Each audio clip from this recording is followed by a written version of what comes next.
Quédate en este episodio porque hablaremos acerca del capítulo 3 del libro What the Fuck con el SAT de Paulina Caso. Hola, raperos, bienvenidos a un episodio más de este podcast. Amigo, ¿cómo estás? Muy bien, gracias. ¿Y tú?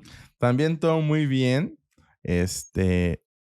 Hablaremos en este episodio de, creo que un capítulo importante en su libro, que es el tema de los impuestos.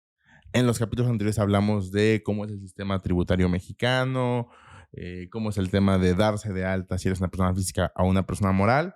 Y ahora sí, el tema de ya estamos dados de alta, ya sea en cualquiera de los regímenes. Ahora, ¿qué es lo que tengo que pagar? En efecto. Y pues bueno, empezamos capítulo 3, los impuestos.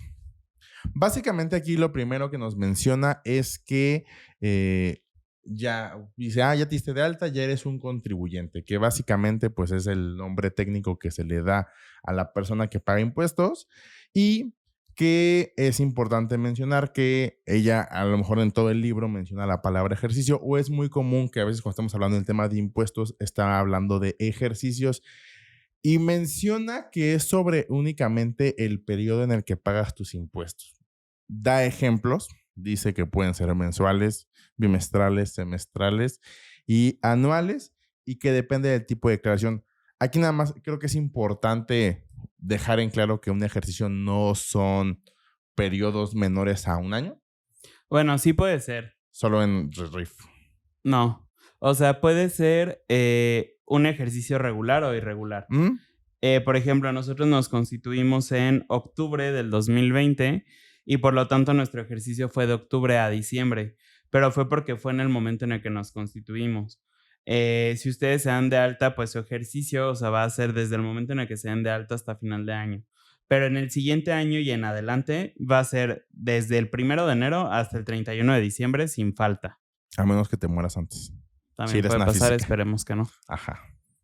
Y bueno, básicamente menciona eso, y de que básicamente este capítulo va a hablar de conceptos, de impuestos, básicamente habla del ISR, IVA y del famoso IEPS. Y menciona que hay una clasificación de acuerdo a la Ley Federal de Ingresos, que son impuestos federales, estatales y municipales. Menciona a los federales, que básicamente es la obligación que tienen todos los mexicanos y residentes en el extranjero que residan en México de pagar impuestos. Los más conocidos es el ISR, el IVA y el IEPS. Realmente el IEPS, a pesar de que se está como inmerso al igual que el IVA, no es como que muchos hablemos realmente de este impuesto. Y es de lo que más pagamos, de hecho. De hecho. Básicamente eso menciona que, o sea, los impuestos federales es ISR, IVA y IEPS, y los estatales dice que depende de cada estado de la República Mexicana. Eso es cierto. Creo que todos tienen, casi todos los mismos impuestos estatales. En el tema, por ejemplo, impuestos sobre nómina, impuestos sobre hospedaje, cuando son como en tema de playas y de playas, el tema de los impuestos al impacto ecológico y demás. Sí. Y habla también de... Uno que de pronto cambia es el impuesto cedular. Ajá, claro. Que por ejemplo tenemos en Guanajuato. Exactamente. Y habla de que justamente los impuestos y tarifas van variando de un estado a otro. Menciona al ISAN en este primer punto, que es importante mencionar. El ISAN de igual forma es un impuesto federal, que es el impuesto sobre automóviles nuevos. Básicamente cuando compras un coche pagas un impuesto adicional, pero es un impuesto federal que es controlado y administrado por cada uno de los estados. Entonces, sí tiene una ley o sea, una regulación federal, y no es como que cada estado defina las reglas cuando venden coches nuevos en su territorio. Por si se preguntaban si tener un coche era caro, pagas el ISAN, pagas la tenencia, aparte de todos los mantenimientos, gasolina y demás. Exacto. Y existen, o sea, menciona aquí como temas de tránsito, como son licencias de conducir y multas, registro civil, actas de nacimiento, matrimonio, divorcios, defunciones. El predial, que aquí lo menciona y es importante como dejar importante aquí el tema del predial, tenencias, policías y notarías. Y después menciona a los impuestos estatales.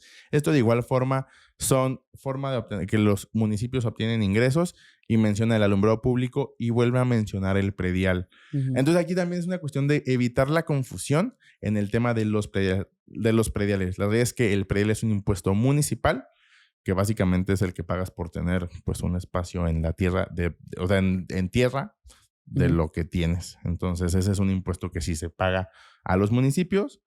Impuesto sobre adquisición de inmuebles y transmisión de dominio. Y el impuesto por el fomento deportivo educacional. Y también hace una clasificación que también es muy, muy cierta. Existen como 2 tipos de impuestos, los impuestos directos e indirectos. Esto depende básicamente de por qué es que se causa. Impuestos directos usa la palabra, literalmente dice, se deducen directamente del ingreso que percibes. Y creo que la palabra deducir está un poco mal empleada porque no es que se deduce, sino pues es básicamente, es el impuesto que se paga por ese ingreso que tienes. Los impuestos nunca son deducibles. Exactamente. De hecho, en el artículo 28 lo menciona. Y básicamente dice aquí que las instituciones federales establecen una tasa, la cual puede ser fija o variable. Y aquí más bien te pregunto, ¿cuál es la diferencia? O sea, si está bien, como bien este concepto de tasa fija o variable o cómo se maneja. No. Tenemos que pensar en 2 conceptos. Es tasa y tarifa. Por ejemplo, las personas morales pagamos impuestos a través de una tasa fija que es del 30%. Entonces, de lo que le caiga Arpea, yo sé que vamos a ver, depende en qué régimen estemos, pero si es reciclo, van a ser nuestros ingresos, nuestras deducciones, vamos a tener una base y a esa base se le aplica el 30% de cajón y es lo que se paga.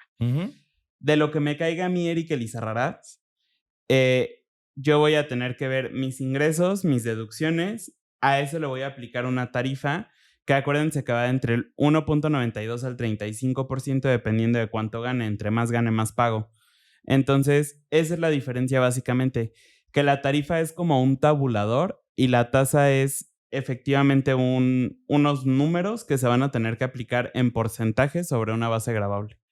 Exactamente. Eso es importante porque, de hecho, en algunos ejemplos, un poco más adelante, utiliza siempre ese 30%. Hablando de personas físicas, entonces hay que tener cuidado de que no siempre es así, porque desafortunadamente creo que siempre cuando hablamos en el tema de impuestos, como en automático dices, ¿sabes qué? Tengo que pagar el 30% y el 16%, y la realidad es que si eres una persona física, no funciona de esa manera.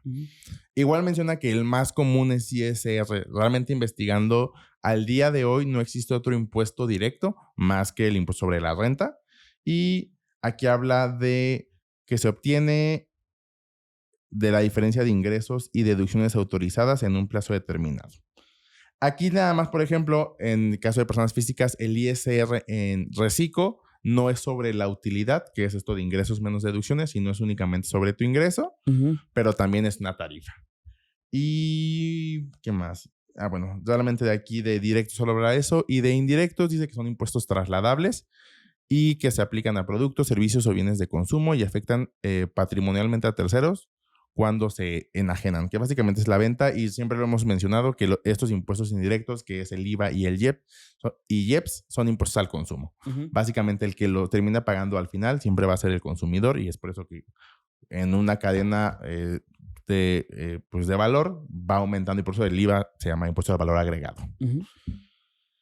Después, ahora sí ya hace una tablita de impuestos federales, estatales, si son recaudaciones directa o indirecta, y da ejemplos y quiénes son los responsables.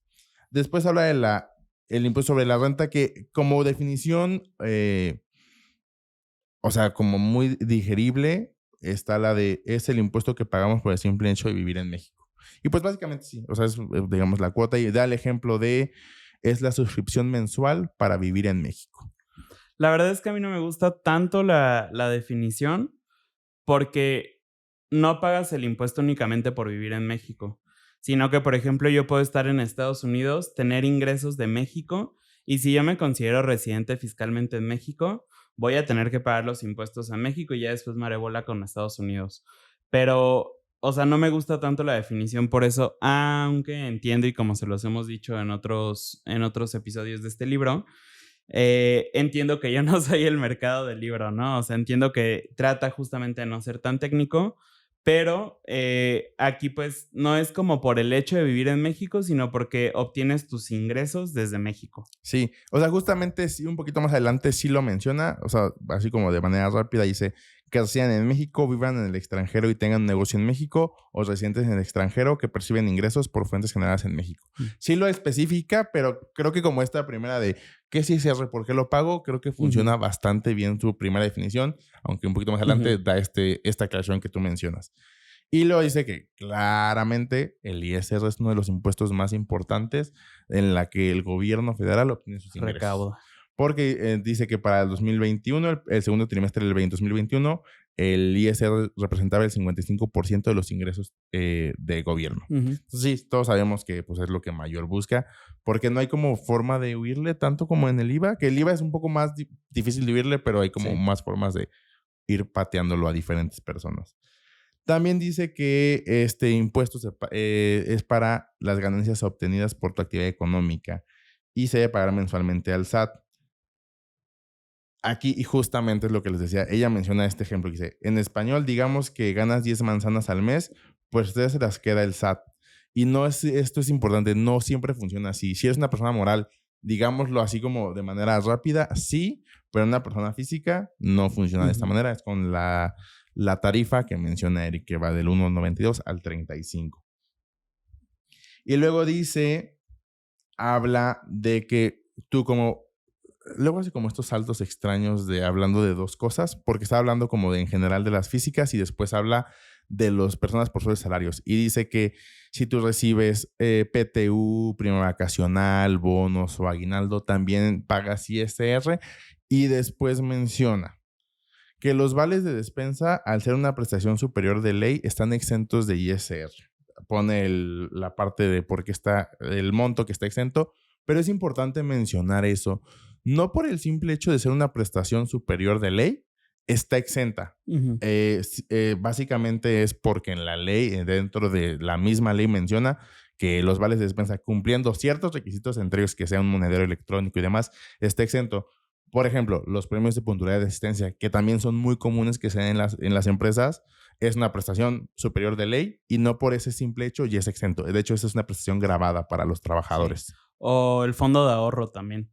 Digo, el fondo de ahorro está grabado hasta cierta parte, pero, o sea, sí es importante que no nos casemos con que es una prestación superior, porque incluso ni siquiera existen como prestaciones superiores o inferiores. No existe una clasificación así tal cual, o al menos que yo sepa, pero es porque la ley así lo marca, o sea, por eso son exentos. Exactamente.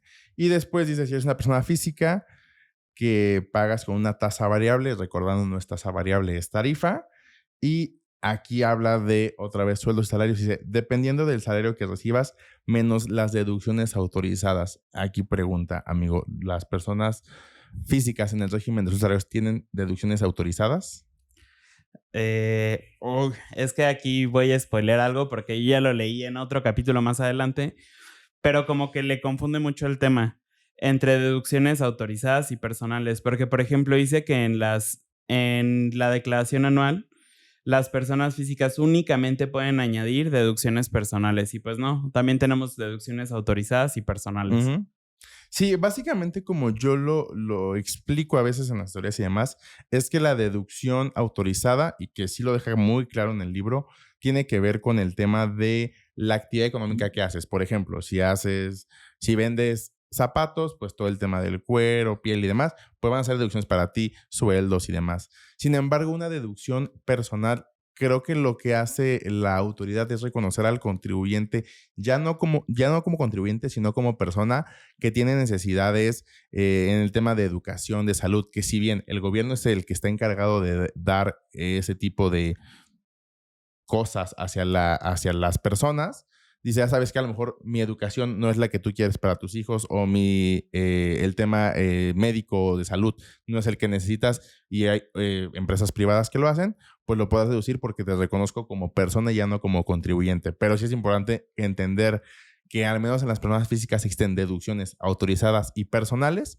y que lo pone una persona de sueldos, salarios o asimilados y algunos otros regímenes, pero ahorita vamos con esos dos, únicamente tienen deducciones personales.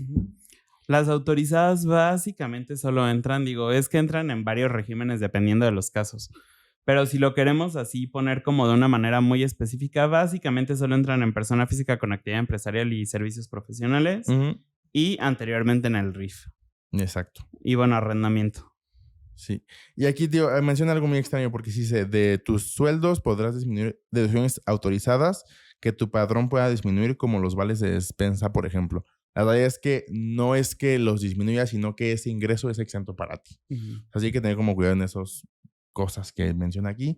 Después sí menciona que una moral paga con una tasa fija del 30% y que puede deducir algunos gastos autorizados para minimizarlo. La verdad es que en la persona moral el pago de impuestos, como ya lo vimos, es un poquito diferente. Bueno, no, lo vemos aquí un poquito más adelante. Habla de un coeficiente de utilidad que lo menciona bien, nada más hay Ujú. como que tener cuidado en ese tipo de cosas. Eh, Después habla de conceptos básicos. Son varios, donde habla, por ejemplo, de qué son los ingresos acumulables, Ujú. que básicamente dice que es cualquier ingreso que obtengas en efectivo, bienes o servicios durante un ejercicio. Y que cada mes tienes que considerarlo según correspondan para la determinación del pago de impuestos. Ujú. Este es el tema, y luego habla de los ingresos nominales, que básicamente son cualquier ingreso obtenido desde el inicio del ejercicio hasta el momento en el que vas a declarar. Y aquí es importante, yo sí lo veía como importante mencionar, como la primera diferencia entre los ingresos nominales y acumulables, porque el nominal justamente es eso, es el tema que vas pagando mes a mes, y el ingreso acumulable ya en la anual en una persona física dependerá de los tipos de ingresos que tenga. Ujú. Si tiene ingresos por sueldos y salarios, por arrendamiento, por plataformas, por lo que sea, cada uno, digamos, tendrá sus reglas del juego y ya al final se hace un cálculo anual y las utilidades que tenga en cada uno de esos regímenes es su ingreso acumulable. Sí. En las personas morales es un poquito distinto, pero ahorita no sé si quieras hablar la diferencia entre el nominal y acumulable de las morales. Ese es un concepto súper rápido. Básicamente, la diferencia entre lo nominal y acumulable es que en la declaración anual vamos a tener algunas partidas, que también lo menciona más adelante, como ajuste anual por inflación, como, ¿qué otra cosa? Básicamente es el ajuste anual por inflación, si no me Es el equivoco. único. Pero todos los ingresos nominales son como los que pudimos identificar mes a mes, ya sea, por ejemplo, nuestras ventas, nuestros anticipos de clientes, nuestra ganancia cambiaria, etcétera. Todo eso es nuestro ingreso nominal. En la declaración anual se convierte en ingreso acumulable, que ya va a ser junto con el ajuste anual por inflación. Ujú. Después habla de deducciones autorizadas. Es otro concepto que básicamente dice aquí son los gastos que el SAT nos da chance de disminuir o descontar de los ingresos, siempre y cuando cumplan algunos requisitos que sean estrictamente indispensables para la actividad económica o en algunos casos de enfermedad. Aquí de igual forma, y creo que sí es lo que mencionas, como que el tema de las deducciones autorizadas y personales, como que las junta y es importante entender, son dos Ujú. diferentes que únicamente aplican para las Porque físicas. de hecho, no todas las, por ejemplo, Recico, es que ese es un tema turbio. Recico tiene deducciones autorizadas que si bien no le funcionan para ISR, le van a funcionar para IVA, pero no tiene deducciones personales porque en la declaración anual no va a poder incluir todos sus gastos personales como gastos médicos, dentales, hospitalarios, psicológicos, etcétera, para disminuir aún más el impuesto. Eso no está permitido. Entonces, habrá regímenes que sí nos permiten incluir deducciones autorizadas, pero va a haber otros que no. Ujú, Y deducciones personales que sí, que otros que no. Entonces, es correcto. Luego habla de la participación de los trabajadores en las utilidades o PTU, ujú. que básicamente dice que es un incentivo o recompensa por el esfuerzo de productividad. Y menciona que dice, se trata de una prestación. Aquí yo siempre me he peleado con el tema de PTU. La PTU no es una prestación. Al final de cuentas, el nombre de prestación es algo que siempre va a recibir y que básicamente lo gana por el simple hecho de trabajar en alguna empresa Ujú. y que tiene algunos beneficios por trabajar en ella. La verdad es que una PTU se paga únicamente si una empresa tiene utilidad y en ese caso puede haber que un año sí, un año no, 2 años sí, un año no. O sea, no Ujú. es algo que esté obligado el patrón a pagar. Y creo que si lo mencionan como prestación, a veces sí puede quedar como en la mente de que es a fuerza cada año. Y creo que muchas personas a veces sí piensan eso de, ya va a ser mayo, ya va a caer la PTU. Y pues no, puede haber un año como por ejemplo fue en el 20, en el 21, que hubo una pandemia, que muchas empresas tuvieron muchas pérdidas por lo Ujú. mismo. Entonces nada más como ahí era importante como mencionar eso y el tema también de los famosos 60 días que tienes para pertenecer o no al cálculo de la PTU. La verdad es que es un tema como medio controversial Porque si bien es cierto, la ley federal del trabajo es muy clara al decir que esto de los 60 días únicamente aplica para ciertos trabajadores, lo es que como ya en el día a día usamos esos 60 días de manera común. O sea, nada más ahí es importante como mencionarlo, pero sí me importaba como mencionar que no es una prestación. Después habla de pagos definitivos y dice que esos son los que realizas en el momento de presentar tu anual. Únicamente que las personas morales tienen hasta el 31 de marzo y que las físicas hasta el 30 de abril. Ahí es importante que no es que tienen. Recuerden que las físicas únicamente pueden presentar durante el mes de abril. Y el tema de pagos definitivos no únicamente es para la anual, o sea, se presenta en la anual. Existen, bueno, yo mencioné como 3 adicionales que pueden ser los pagos del RIF, el pago de IVA de manera mensual y el pago de IEPS de manera mensual. Sí, ¿a qué se refiere esto de pago provisional y definitivo? Y es importante que entendamos la diferencia. Nosotros normalmente en una declaración mensual vamos a estar hablando de 2 conceptos que son los 2 impuestos que normalmente hablamos en México, ISR e IVA. El ISR, como nosotros realizamos pagos mensuales a cuenta del impuesto anual, es decir, nosotros no sabemos cuánto nos va a tocar pagar en la anual, pero podemos ir dándonos una idea conforme nuestros movimientos mensuales y vamos haciendo abonos a ese impuesto anual. Cuando nosotros llegamos a la declaración anual, vemos todos los pagos provisionales que realizamos y en ese momento se convierte en definitivo, porque ya pudimos hacer un ajuste de todo y ya vamos a saber si va a ser un impuesto por pagar, que ahí ya sería definitivo, o un saldo a favor, que también ya le da el carácter de definitivo. Sin embargo, en el IVA no es así. Una de las preguntas que nosotros le hacemos a las personas cuando las vamos a entrevistar aquí en el despacho para saber cómo andan en temas de impuestos es cuando se presenta una declaración anual de IVA. Y la respuesta es que en realidad es una pregunta capciosa, porque no existe una declaración anual de IVA. Y no existe porque el IVA es un impuesto definitivo. Entonces, mes a mes, como de hecho es un impuesto que nosotros recaudamos por el SAT y nada más somos como agentes recaudadores, nosotros vemos cuánto le debemos al SAT, cuánto en teoría el SAT nos debería a nosotros, neteamos y la diferencia, si se la tenemos que pagar al SAT, se la damos y si nos la tenemos que quedar a favor, nos la quedamos a favor. Pero no se tiene que hacer un ajuste anual y por eso el IVA sí es un impuesto definitivo y no es un impuesto provisional. Sí, básicamente también en el IEPS es la misma mecánica que en el IVA, que es un tema de recaudación, pero únicamente de ese periodo. Sí. Y aquí menciona también de un concepto bastante bien el tema de pagos provisionales, que básicamente son anticipos que las personas físicas y morales declaran de manera mensual o bimestral a cuenta del ejercicio anual. Eso es importante también mencionar.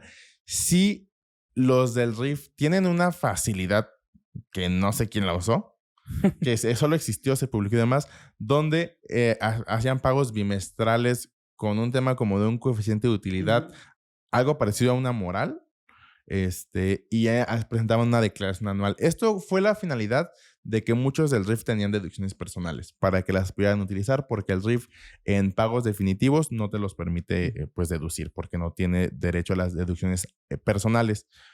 Pero la realidad es que sí, yo creo que nadie utilizó esa figura, nunca la escuché, solo sabía que existía. Entonces, si estás en el RIF y presentas pagos bimestrales, lo más seguro es que estés en pagos definitivos y no estás obligado a presentar anual.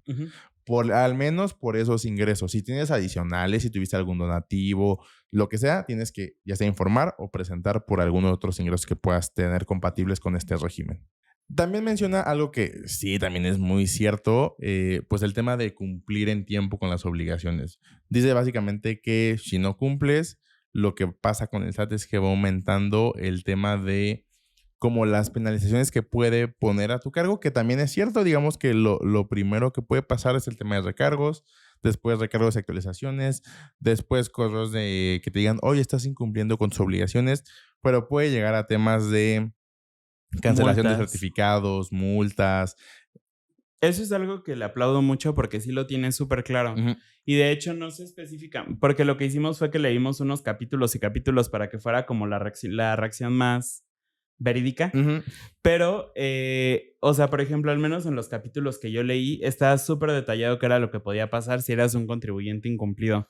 Y la verdad es que sí son pues sanciones reales que aplica la autoridad y es importante que las conozcamos porque luego creemos que no hay como mucho que pueda pasar si somos incumplidos y sí pasa. Sí, creo que esta cultura del no pasa nada estuvo vigente muchos años porque, si lo puedes decir, tal vez no pasaba nada a los simples mortales, Ujú. solo pasaba como a las grandes empresas. Pero la verdad es que al día de hoy, con toda la infraestructura que tiene el SAT, te pueden montar un crédito fiscal de una manera súper sencilla. O sea, literalmente con un correo o una notificación por buzón tributario dicen, ya me dimos cuenta, de acuerdo a nuestra base de datos, que no pagaste este impuesto o ya me dijo el banco que tuviste puestos en efectivo y demás y te Sí. pueden fincar un crédito fiscal súper sencillo. Ujú.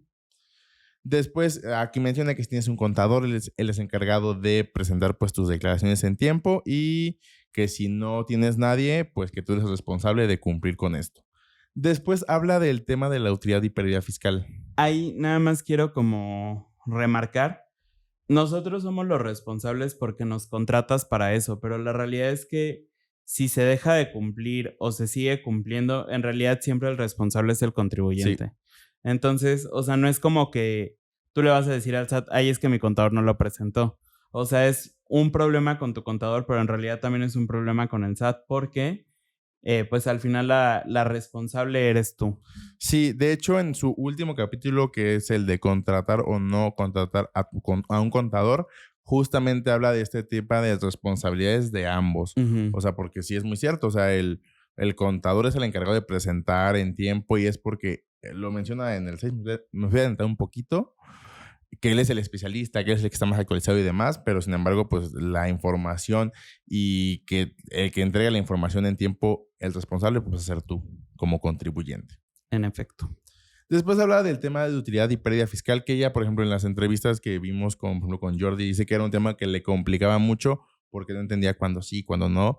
Y básicamente aquí menciona que el tema de utilidad fiscal es pues cuando tienes más ingresos que gastos y que en pérdida fiscal pues básicamente es lo contrario, cuando tienes más gastos que ingresos, que esto puede ser por cualquier forma y sí sé que no lo veamos como algo malo, que es como un happy problem, porque esto nos va a ayudar en un futuro a pagar menos impuestos. México es un país complejo. Justamente, y les vamos a dejar el enlace aquí abajo porque ahorita interrumpimos rápidamente la grabación porque me entró una llamada de una clienta y le estaba explicando como cuál es la repercusión que tiene el no deducible en el pago de impuestos. Y esa es la diferencia entre la utilidad fiscal y financiera, que es justo lo que le causaba conflicto a ella. Yo puedo tener una utilidad financiera de 20 pesos, pero como tuve 60 pesos de no deducibles, en realidad mi utilidad fiscal es de 80 pesos. Y yo voy a tener que pagar impuestos sobre los 80 pesos, sin importar que a mí nada más me queden 20 pesos en la cartera. Ujú. Por eso es súper importante el estar cuidando los no deducibles. Sí, es muy, muy importante que sepan eso y pues también ella lo menciona, creo que un poquito más adelante, también no es como facturar por facturar, no es el tema de dice ella, no facturar hasta un tamal, Ujú. porque si no lo que puede causar en las físicas es un tema de discrepancia fiscal. Entonces también es como mucho cuidado y creo que si vas a empezar en el tema de emprender o simplemente por conocer, tal vez sí te conviene como agendar una asesoría inicial para que entiendas justamente, digamos, ya leíste este libro, ya escuchaste a diferentes personas, pero siguen dando dudas, creo que es importante como agendar una asesoría con alguien que te pueda explicar y que le puedas entender, porque pues Sí. a lo mejor puede que te expliquen muchas personas, pero si no lo entiendes sigue siendo el mismo problema. Ujú. Entonces creo que ahí, comercial aquí, puedes ir a arpeaconsueltas.com y agendar una historia uno a uno donde podemos justamente revisar esto. O sea, es lo que yo comentaba con Eric Ujú. fuera de las grabaciones, es de cómo es ir revisando el capítulo, ir viendo el episodio y demás, para que pudieras, esto lo dice en el libro, no me quedaba tan claro, Ujú. no le entendí tampoco o no fueron tan claros también en el tema de cuando dieron como su review y creo que me pueden explicar otras dudas que tenga o otros supuestos que aparecen en la vida como es de compré una casa, tuve una herencia, tuve una donación, cosas que pueden pasar y que Ujú. no sabes cómo afrontarlas en la vida adulta del SAT.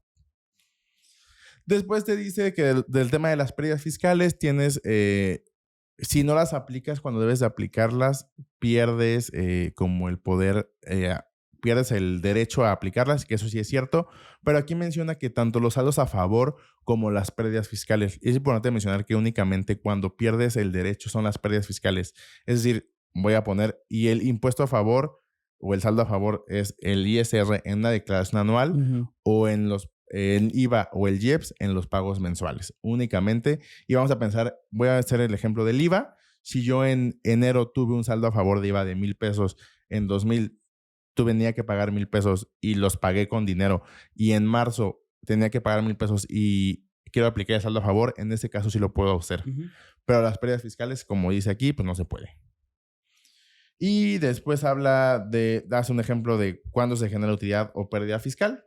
Aquí abajo dice, pues si los ingresos son mayores a los gastos, tienes utilidad fiscal, y si no, es pérdida. Después te explica, así como muy a grandes rasgos, cómo es que se calcula el impuesto, que dice ingresos menos deducciones menos PTU pagada. Eso es tu utilidad o pérdida. Y después de esa utilidad le aplicas una tasa de ISR y te da un impuesto por pagar. Aquí lo que a mí me causa conflicto un poco es que yo, o sea, en la lectura normal quiero entender como que es de persona física, pero este cálculo que ella menciona es de persona moral. Después hace la explicación del ISR para personas físicas, y que es lo que mencionábamos, y aquí dice que justamente en 2021 las tablas de ISR pues disminuyó el tema de los límites y por lo tanto pagamos menos impuestos, y es otra cosa que va a pasar en 2023. Las tablas, la tarifa para el cálculo de ISR de las personas físicas va a volver a disminuir. O sea, en 2023 vamos a pagar menos impuestos. Entre bueno o malo, depende porque hay mucha inflación, pero pues va a suceder. Después menciona hace unos casos prácticos, y después cómo es el ISR de las personas morales. Y aquí realmente también lo explica demasiado rápido, o sea, lo explica bien, pero en un tema muy, muy, muy rápido. Y después habla de las retenciones, que también creo que es algo que sí le aplaudo a esta Paulina, porque casi nadie nunca habla de las retenciones, o casi nunca entienden el efecto de las retenciones, y creo que ella le queda demasiado claro cómo es que funciona. Entonces habla de si eres una persona física que tienes pues operaciones con empresas o personas morales, te van a hacer unas retenciones. Habla, por ejemplo, incluso de todos los que tienen ingresos por Uber, Amazon, Mercado Libre, el régimen de plataformas, de los porcentajes que aplican, de retenciones de ISR, y básicamente después te dice, por ejemplo, si tú eres habla aquí de un contador, ¿cuánto es que si ya cobra 5,000 pesos de su servicio, cuánto es que le van a depositar después de impuestos por un tema de retenciones de IVA y de ISR? Realmente nos falta hablar de otros dos impuestos que menciona este capítulo, que es el IVA y el IEPS. Sin embargo, para no dejarlo tan largo este episodio, lo vamos a cortar para el siguiente episodio, y también vamos a hablar del capítulo 4, que es el tema de facturación electrónica. La realidad es que este capítulo es un poco más corto porque sí menciona cómo era antes el tema de facturas, cómo es que ha evolucionado con el tema de la tecnología. Y básicamente este capítulo es un tutorial o un mini tutorial de cómo hacer facturas desde la página del SAT. Honestamente, también es otra cosa que hay que aplaudirle. Los tutoriales que tiene, está ahí el de las declaraciones, que fue justo uno de los capítulos que yo leí, que vamos viendo, pero en general como que los tutoriales que tiene, no sé cómo está el de facturación electrónica porque tú lo viste, pero el de para obtener tu constancia, activar tu buzón, todos ese tipo de tutoriales que de pronto nosotros los buscamos en YouTube, la realidad es que son súper claros en un libro también. Creo que están muy bien detallados, y eso también ayuda bastante, porque nosotros, al menos yo personalmente, nunca hubiera buscado un libro para ese tipo de tutoriales, y sé que este libro sí les puede ayudar a que lo hagan ustedes de manera autónoma en casa. Sí, entonces básicamente pues es un libro que funciona muy bien, que lo volvemos a repetir, no es tirar hate. Creo que la forma en que busca generar cultura fiscal es muy buena. Nada más es la cuestión de que hay puntos que es importante dejar claros con la finalidad de que no confundan a las personas. Y ya que si, por ejemplo, vas a contratar alguna historia con cualquier especialista en el tema, no digas, es que yo lo leí en un libro. O sea, que sí estés como abierto a ver demás opciones. Y pues te digo, la finalidad es que el libro es bueno. O sea, sabemos que nosotros no somos el nicho para el que está pensado este libro, pero sin embargo, sí es una herramienta para este también acercamiento que puedes tener con el tema fiscal. Creo que es un muy buen approach, pero justamente ella siempre lo dice, es lo que yo te estoy diciendo, pero consúltalo con un contador. Sí, eso también lo menciona mucho, O sea, en muchas es bien partes. constante. ¿Es esto? Chécalo con tu contador. ¿Es esto? Chécalo con tu contador. Creo que es como una llavecita a este conocimiento del mundo fiscal. Sin embargo, no va a ser como todo el conocimiento que puedas llegar a adquirir de estar trabajando de la mano con un especialista. Entonces, lo de siempre, bueno, y yo sí les quiero pedir un favor como específico en este video. Si les está como gustando esto de que estemos haciendo los análisis, háganoslo saber porque podemos buscar otros libros que sean como muy similares o que hablen de temas parecidos para seguirlos pues como analizando. La realidad es que, como dijo Arturo, y como se los hemos dicho, no es hate, pero creo que sí hay como cosas que vale la pena puntualizar y por eso lo estamos haciendo. Entonces, háganoslo saber si sí les gusta o si no les gusta. Y vayan a seguirnos a todas nuestras redes sociales: Instagram, Facebook, YouTube, Spotify, TikTok. Pueden ir a agendar una asesoría, como bien dijo Arturo, a nuestra página web. Y si tienen alguna duda, también estamos mucho en Reddit.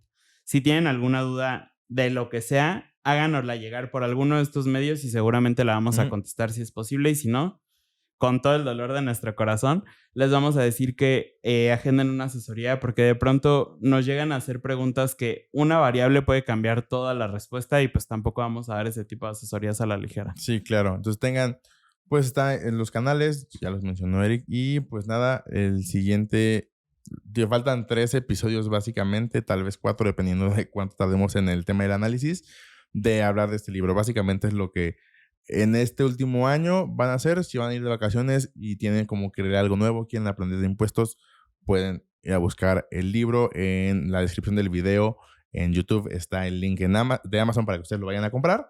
Y pues nada, creo que es todo por este episodio. Yo soy Arturo. Yo soy Eric. Juntos somos Arpea y nos vemos la siguiente semana.